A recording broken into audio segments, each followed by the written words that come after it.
Biaya rapid test mahal, sopir truk Sibolga gelar aksi protes. Komisi Pemilihan Umum Toba melantik 732 anggota PPS. Lapas kelas 1 Tanjung Gusta Medan melakukan razia blok hunian. Selamat malam pemirsa, selain cuplikan berita tadi, kami juga akan menghadirkan sejumlah informasi menarik lainnya. Bersama saya Siti Isneni Nur, pemirsa inilah Sumut hari ini malam selengkapnya.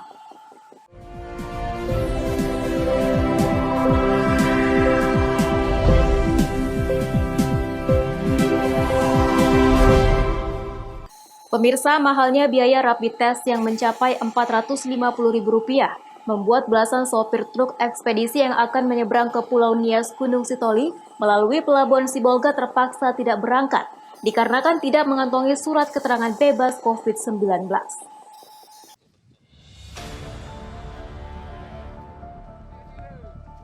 Akibat tidak diizinkan untuk menyeberang oleh petugas Kesyah Bandaran Pelabuhan Sibolga, akhirnya belasan sopir truk ekspedisi ini menggelar aksi protes dan memarkirkan kendaraan mereka di pintu masuk dermaga. Sempat terjadi adu mulut antara petugas dengan sopir truk yang memaksa untuk tetap diseberangkan, namun ketegangan tidak berlangsung lama sebab berhasil diredam oleh aparat kepolisian Pelabuhan Sibolga. Para sopir truk ini mengeluhkan mahalnya biaya rapid test yang harus mereka penuhi. Sementara biaya perjalanan yang mereka terima dari perusahaan sama sekali tidak mencukupi untuk menutupi biaya rapid test sebesar Rp450.000. Kendala kami sekarang, kami supir-supir dari Medan khususnya dituntut untuk rapid test. Sementara biaya kami tidak ada. Kami supir-supir membawa logistik. Sementara orang pelabuhan mempersulit kami, katanya harus rapid test.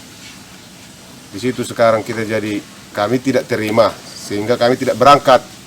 Sudah berapa hari tertahan di sini, Pak? Sudah 1 hari 1 malam. Dengan alasan tidak memiliki surat rapid test itu? Iya.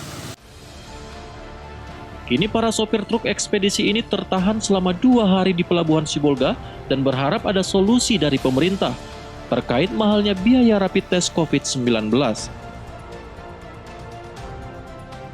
Baharuddin Simanulang melaporkan untuk Evarina TV. Pertanggal 14 Juni 2020, jumlah pasien yang dinyatakan sembuh COVID-19 di Simalungun kembali bertambah 3 orang setelah menjalani perawatan dan uji swab test dengan hasil negatif. Ketiga pasien dirawat selama 20-24 hari di Rumah Sakit Darurat Fasilitas Khusus COVID-19. 3 pasien positif COVID-19 yang dirawat di Rumah Sakit Darurat Fasilitas Khusus COVID-19 di Batu 20, Kecamatan Panombean Panai, Kabupaten Simalungun, Minggu 14 Juni 2020, dinyatakan sembuh setelah menjalani perawatan dan uji swab test dengan hasil negatif. 2 pasien sembuh merupakan warga Kecamatan Ujung Padang, perempuan berusia 30 tahun, dan laki-laki berusia 22 tahun. Kemudian warga Kecamatan Dolok Perdamaian, laki-laki berusia 44 tahun. Direktur Rumah Sakit Darurat Fasilitas Khusus COVID-19, Jan Maurice Dopurba mengatakan, pasien dipulangkan setelah menjalani perawatan 20-24 hari dan telah menjalani 2 kali pemeriksaan tes swab dengan hasil negatif. Acara pemulangan ditandai dengan penyematan hiau dan penyerahan bingkisan sebagai bentuk sukacita, sekaligus memberi semangat dalam menjalani kehidupan selanjutnya.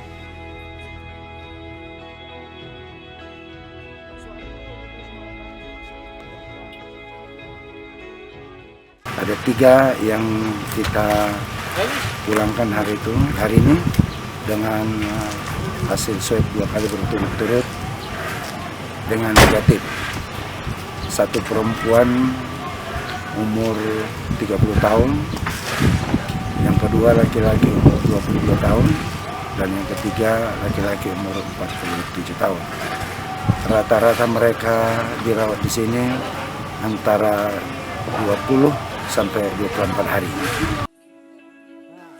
Dengan kesembuhan ini, para pasien diharapkan tetap menjaga kesehatan dan menerapkan protokol kesehatan pada kehidupan sehari-hari.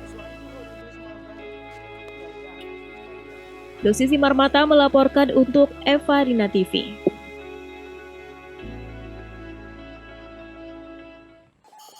Balai Teknik Kesehatan Lingkungan dan Pengendalian Penyakit atau BTKLPP kelas 1 Medan terus berupaya memutus mata rantai COVID-19 di Provinsi Sumatera Utara dengan melakukan swab test dan foto toraks gratis di sejumlah titik di Kota Medan. Hasilnya sebanyak 22 orang dinyatakan positif COVID-19.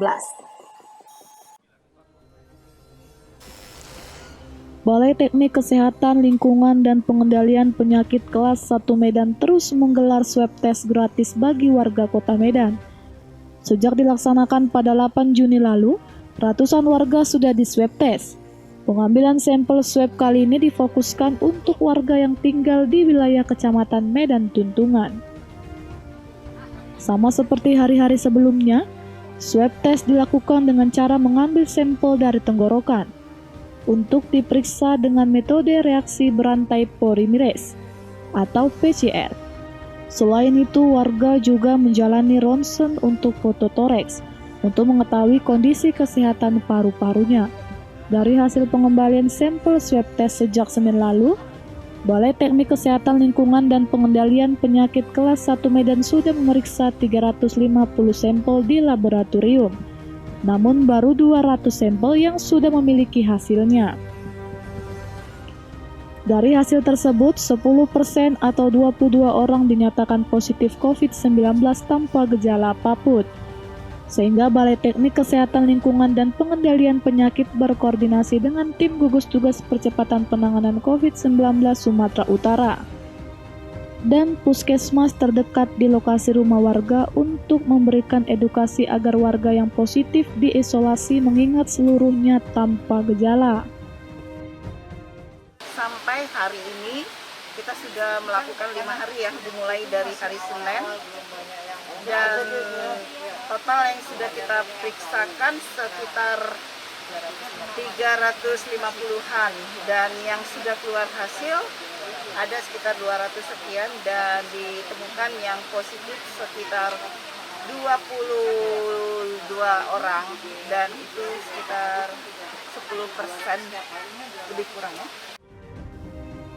BTKLPP kelas 1 Medan akan terus melakukan pengambilan sampel swab warga untuk mempercepat memutus mata rantai penyebaran COVID-19. BTKLPP juga masih memiliki cadangan 4.000 reagensia atau larutan zat utama pengenal virus COVID-19. Dalam waktu dekat, 14.000 reagensia akan tiba untuk mendukung kegiatan swab test di Sumatera Utara. Daniel Pekwali melaporkan untuk Farina TV. Sumut hari ini masih akan kembali sesaat lagi, tetaplah bersama kami.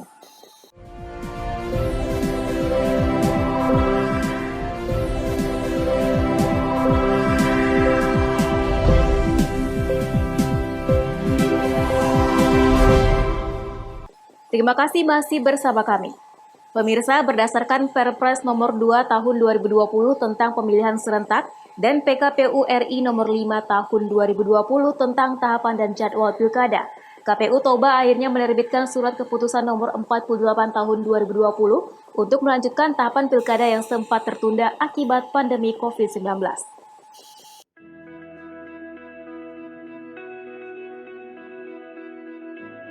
Tahapan pilkada yang sudah mulai dilakukan adalah pelantikan seluruh anggota panitia pemungutan suara tingkat desa dan kelurahan di seluruh Kabupaten Toba. Sebanyak 732 anggota PPS di Kabupaten Toba dilantik pada 15 Juni 2020.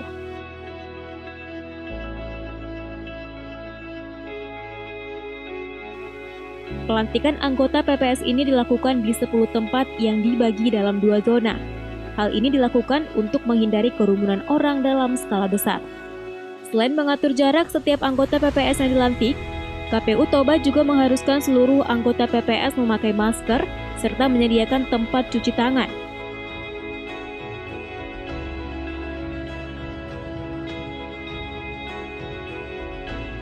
Pelantikan dilaksanakan di 10 tempat, dibagi 2 zona. Dan pelaksanaan yang pertama itu, zona pertama itu dilakukan pelantikan jam 9 ya, jam 9, dan jumlah seluruh yang dilantik itu adalah jumlah seluruh PPS yang dilantik 732. Kita sudah meminta kepada pemerintah, kepada gugus untuk melakukan penyemprotan atau menyediakan disinfektan dan tong-tong cuci tangan yang mengalir, dan itu sudah kita sudah kita terima dan sudah disediakan di setiap tempat pelantikan. KPU Toba berharap tahapan pilkada dapat terus berlangsung untuk mewujudkan pilkada pada bulan Desember 2020 mendatang meski pandemi COVID-19 masih mewabah. Alex Zetrus Yagian melaporkan untuk Evarina TV. Komisi Pemilihan Umum Labuhan Batu Selatan melakukan pelantikan terhadap 162 PPS di 52 desa dan kelurahan yang tersebar di 5 kecamatan dengan pola 2 gelombang. Pelantikan anggota PPS tersebut menerapkan protokol kesehatan.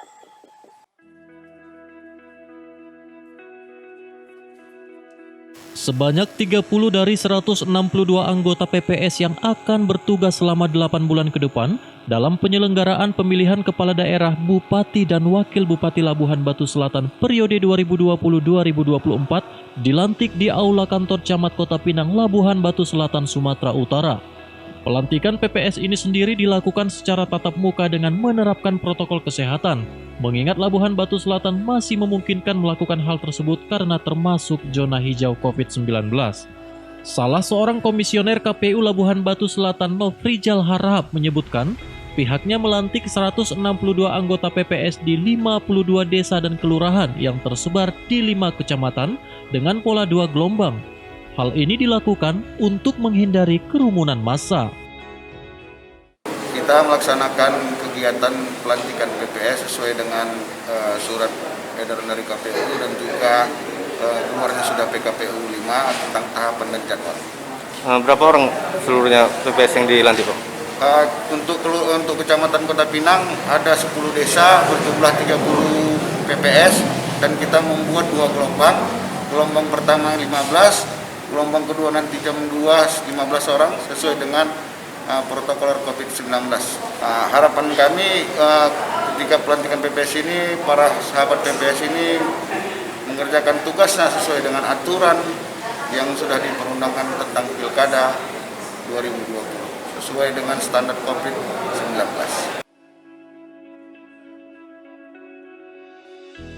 Nopri pun berharap para PPS yang baru dilantik untuk bekerja sesuai dengan peraturan undang-undang yang berlaku terkait pilkada dengan mengesampingkan kepentingan keluarga atau golongan. Ucok Sitorus melaporkan untuk Evarina TV. Meskipun berada di sekitar kantor dinas sosial, namun masih saja ada seorang kakek tua yang tinggal di atas parit berdindingkan kayu layaknya sebuah kandang kambing. Tidak hanya itu, kakek tua ini pun hanya mendapatkan bantuan lanjut usia dari pemerintah Kota Tanjung Balai. Di tempat gubuk yang tidak layak huni ini, kakek Hamlet, warga Jalan Gaharu, Kelurahan Serantau, Kecamatan Datuk Bandar, Kota Tanjung Balai, menjalani kehidupannya. Bahkan terkadang dirinya tidak makan dan hanya menunggu pemberian para dermawan. Hampir 5 tahun kakek Hamlet tinggal di atas parit berdindingkan kayu yang berukuran 7 x 2 meter. Menjalani masa tuanya dengan hidup seorang diri tanpa ada anak dan saudara. Jika malam tiba, dirinya hanya mengandalkan lampu minyak tanah untuk penerangan. Begitu juga untuk kebutuhan MCK. Dirinya juga hanya mengharapkan air dari jiran tetangga. Sedangkan untuk memasak makanan sehari-hari, ia menggunakan kayu bakar. Kakek Hamlet berharap kepada pemerintah Kota Tanjung Balai bisa membantu kehidupan masa tuanya agar lebih layak.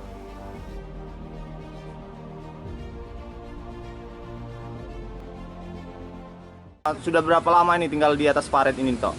Sudah 5 tahun. Kenapa ini tinggal di atas parit ini, Tok? Tidak ada tempat yang asing. Bantuan dari pemerintah sendiri ada nggak, Tok? Ada lansia. Lansia itu.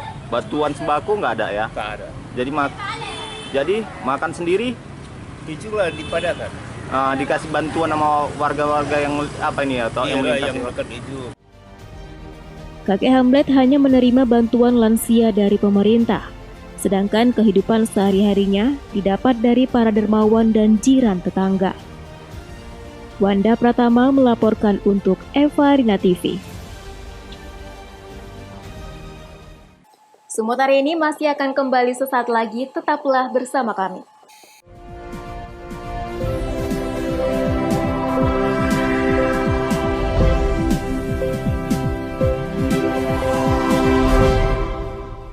Terima kasih masih bersama kami. Antisipasi gangguan keamanan seperti kaburnya warga binaan dan masuknya benda terlarang, Lembaga Pemasyarakatan Kelas 1 Medan menggelar razia. Meski tidak ada ditemukan benda terlarang, petugas akan terus memperketat pengawasan. Banyaknya narapidana dengan hukuman tinggi, sistem keamanan pun diperketat.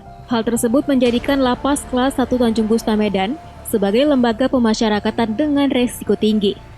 Saat ini, Lapas Kelas 1 Tanjung Gusta Medan sendiri dihuni sebanyak 3.000 lebih narapidana, di mana diantaranya terdapat 149 narapidana dengan hukuman seumur hidup, serta 35 narapidana hukuman mati. Selain memperketat penjagaan, monitoring, serta razia di dalam blok hunian pun terus dilakukan untuk mengantisipasi masuknya barang terlarang yang dapat digunakan sebagai alat untuk kaburnya narapidana. Sementara itu, untuk kekuatan keamanan yang ada di Lapas Kelas 1 Tanjung Gusta Medan sendiri, saat ini terdapat 94 petugas jaga serta 35 CCTV untuk mengontrol narapidana yang ada di dalam lapas. Di mana dengan jumlah petugas jaga saat ini sangat sedikit untuk melakukan penjagaan di lapas dengan resiko tinggi. Kepala Lapas Kelas 1 Tanjung Gusta Medan mengatakan, jika saat ini pihaknya akan terus memperketat sistem keamanan yang ada di lapas, di mana dengan banyaknya narapidana dengan hukuman tinggi membuat resiko gangguan keamanan akan dapat terjadi, terutama kaburnya narapidana. Ya, standar pengamanan kita karena sini lapas kelas 1, oleh karena itu standar pengamanan yang kita terapkan adalah standar pengamanan maksimum security. Jadi pengawasan man to man bagi setiap warga binaan yang ada di sini. Oleh karena itu, karena isi penghuni kita lebih besar daripada jumlah penghuni, dari jumlah petugas, maka yang kita terapkan adalah sistem intelijen. Sistem intelijen kita, jadi kita sistem berantai. Dari setiap petugas mempunyai intelijen di dalam blok, sehingga kejadian-kejadian yang sekecil apapun itu diketahui oleh petugas. Penerapan maksimum security menjadi langkah untuk mengawasi narapidana yang ada di lapas. Selain itu, penerapan sistem intelijen juga dipergunakan di dalam lapas untuk dapat mengetahui hal sekecil apapun yang terjadi di kalangan narapidana agar tidak terjadi gangguan keamanan. Wahyu Pratama melaporkan untuk Eva Rina TV. Pemirsa, sejumlah lokasi wisata di Kabupaten Langkat mulai mempersiapkan diri menyambut masa new normal di masa pandemi COVID-19. Berikut liputannya. Dengan adanya protokol kesehatan normal baru, Dinas Pariwisata Kabupaten Langkat, Sumatera Utara meninjau langsung kesiapan lokasi wisata yang ada di Kabupaten Langkat. Salah satu lokasi wisata yang ditinjau oleh Dinas Pariwisata Kabupaten Langkat adalah wisata Bukit Lawang yang berada di Kecamatan Bahorok, Kabupaten Langkat. Di lokasi wisata ini, Dinas Pariwisata yang dipimpin Kepala Dinas Pariwisata Kabupaten Langkat, Nur Eli Haryani Rambe, melihat langsung penjagaan di pintu masuk wisata serta sejumlah alat protokol kesehatan, seperti tempat cuci tangan yang disiapkan Forum Komunikasi Pariwisata Bukit Lawang di sejumlah titik keramaian. Selain itu, petugas menghimbau kepada pengunjung wisata untuk tetap menggunakan masker dan menjaga jarak. Kepala Dinas Pariwisata Kabupaten Langkat, Nur Eli Haryani Rambe, mengatakan secara keseluruhan lokasi wisata Bukit Lawang ini sudah layak untuk dibuka kembali. Namun pihaknya masih harus melaporkan hasil tinjauan ini kepada Bupati Langkat sebagai rekomendasi. Sebenarnya sampai saat ini semua destinasi yang ada di Kabupaten Langkat itu masih tutup, ya. Tetapi kita menuju ke normal itu, kita coba turun dari pemerintahan Dinas Pariwisata dan Kecamatan untuk meninjau kesiapan dari destinasi yang ada di Kabupaten Langkat. Pada hari ini kami kebetulan menuju ke destinasi Bukit Lawang. Pada dasarnya, setelah kami lihat sebenarnya destinasi Bukit Lawang ini sudah cukup mematuhi protokol kesehatan. Jadi sebenarnya Bukit Lawang ini sudah layak untuk kita buka. Sementara itu, Wakil Ketua Forum Komunikasi Pariwisata Bukit Lawang, Miss Bakti, mengatakan, berterima kasih atas kunjungan Dinas Pariwisata untuk melihat langsung kesiapan wisata Bukit Lawang dalam menghadapi normal baru, dengan tetap mengedepankan protokol kesehatan. Para pengunjung wisata berharap agar Bupati Langkat segera membuka lokasi wisata yang sudah ditutup selama 3 bulan tersebut. Rencananya, Dinas Pariwisata juga akan meninjau sejumlah lokasi wisata lainnya yang ada di Kabupaten Langkat terkait kesiapan pengunjung wisata dalam menghadapi normal baru. Wahyu Pratama melaporkan untuk Evarina TV. Pemirsa, demikianlah rangkaian informasi dalam Sumut hari ini malam ini. Saya Siti Isnani Nur mewakili kerabat kerja yang bertugas pamit undur diri. Terima kasih atas kebersamaan Anda dan sampai jumpa.